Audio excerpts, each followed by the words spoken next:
Hiring remote talent is easy. Building a team that actually performs and excels without you, well, that's where most teams can fail. And it's not a talent problem, it's a clarity problem, leadership problem, a systems problem.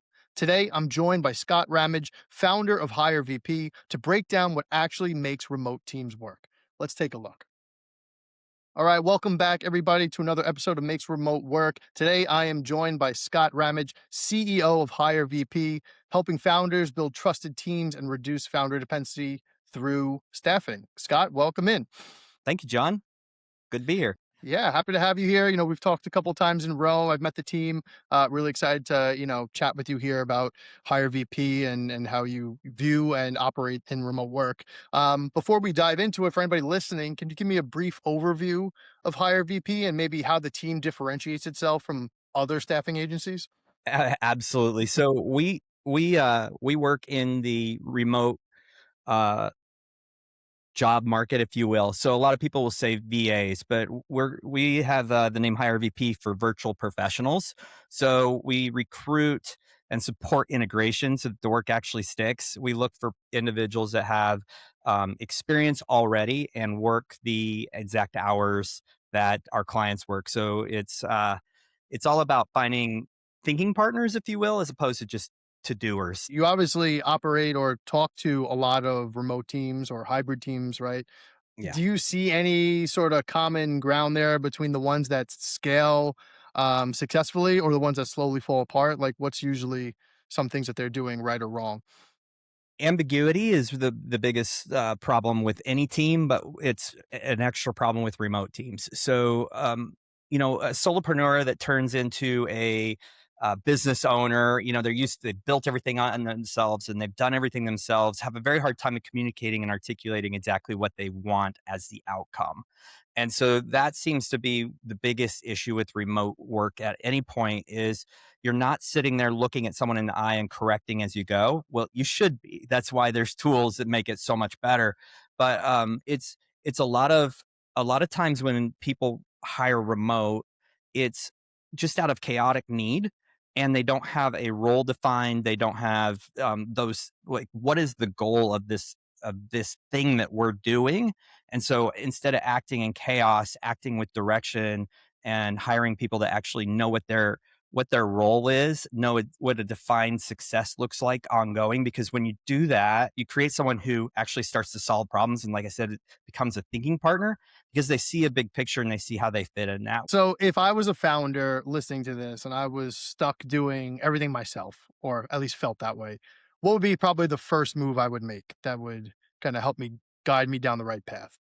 So honestly, I would say get a hold of the right kind of service because we, as founders or solopreneurs, are addicted to chaos because it's how we built our business or start our business. We do everything, and we're the only ones that can do it. And so you have to get the right mindset. Is like, look, um, there's it's been said that 80% done by someone else is 100% awesome. And I would challenge most founders to start thinking that differently is that um, being done by someone else is usually 100% when you were only doing 80 because you're doing so many things. When you hire for specificity, you start to get really good outcomes. And it's that whole saying of hire up, hire above yourself, hire skills better in yourself. Well, you have to segment your skill set and what you actually like to do and decide where can you give. So starting to understand where chaos is, but the first step in that is actually understanding where your greatest gift is in building the business. So if you're trying to build a business and you love doing all the things, you still have to decide what has to go. But then you probably should look at what the top ROI from you is. So for me as a founder, it's talking to people, it's getting in front of Mhm. business owners, it's leading my team.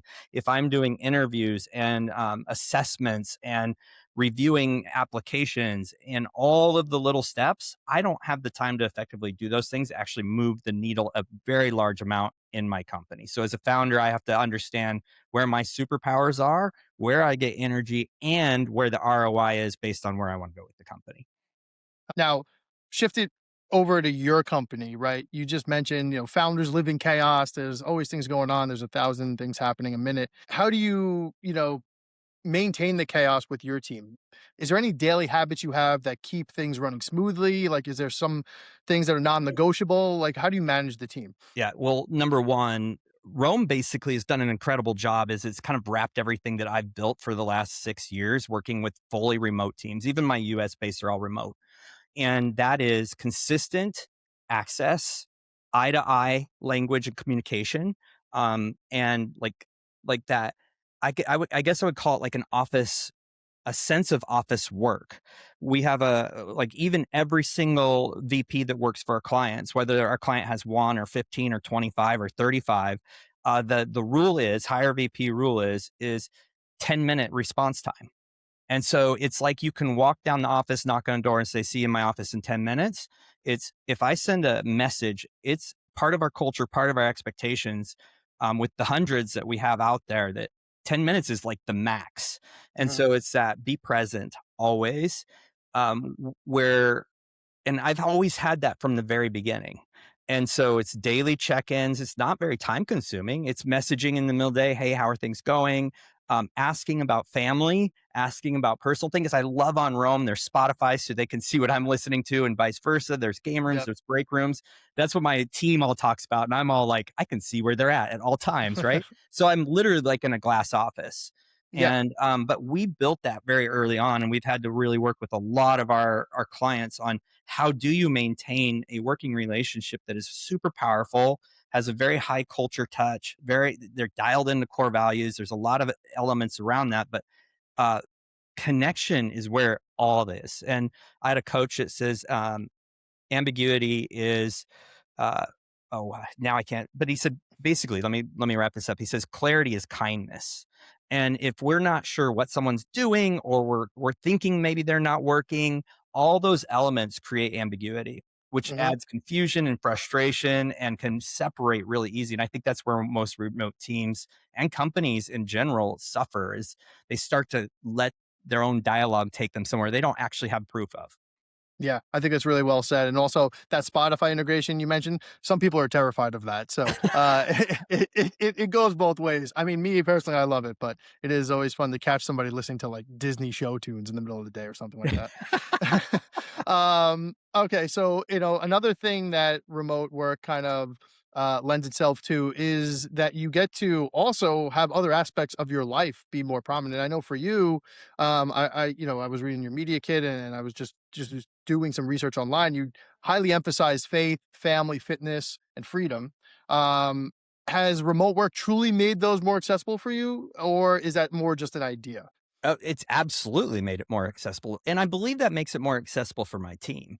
I have a young man who works for me in the US, and he is currently chasing kind of a new faith to him, and it's very, very involved, right? So for him to be able to work remote, still do those things, still produce what he needs to produce. So instead of like being like sneaking, he can be, hey, I'm getting my work done. Here's what I'm working. I'm doing these things.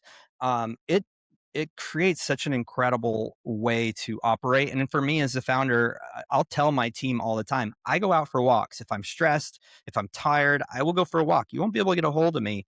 And I think that the lifestyle in general can be so much better.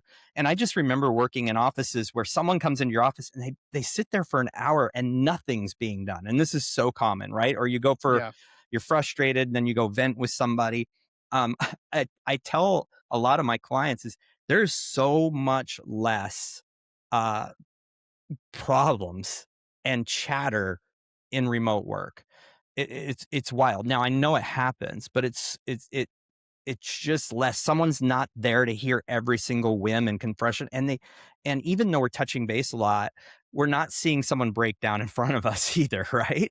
yeah, All those distractions. I just remember running teams in person and just how crazy it was managing emotions among all of them because one would bring it into the whole office, and it's like it ruins the day when there's a little bit of separation, there's such a high level of um, being able to like contain that in containers and being like, oh, someone's having a hard day. right. You can send a message saying, hey, thinking about you, but it doesn't infiltrate everybody, which is really nice. Yeah. No, I totally agree with that. Last question here, really kind of quick and shoot from the hip style. Describe Rome in 3 words. Completely awesome. That's 2 words. I Okay, absolutely love it. It gives us visibility, accountability, and community. Those are the 3 words. love that. Well, Scott, in the spirit of short meetings, thank you so much for joining me here. We'll end it there, but look forward to talking with you in Rome and seeing your team grow. For everybody else who's listening, if you'd like to like and subscribe, go right ahead, click that button, and you can check out more episodes like this with more leaders around the globe who are running their teams remotely. Scott, thank you so much. Thank you, John.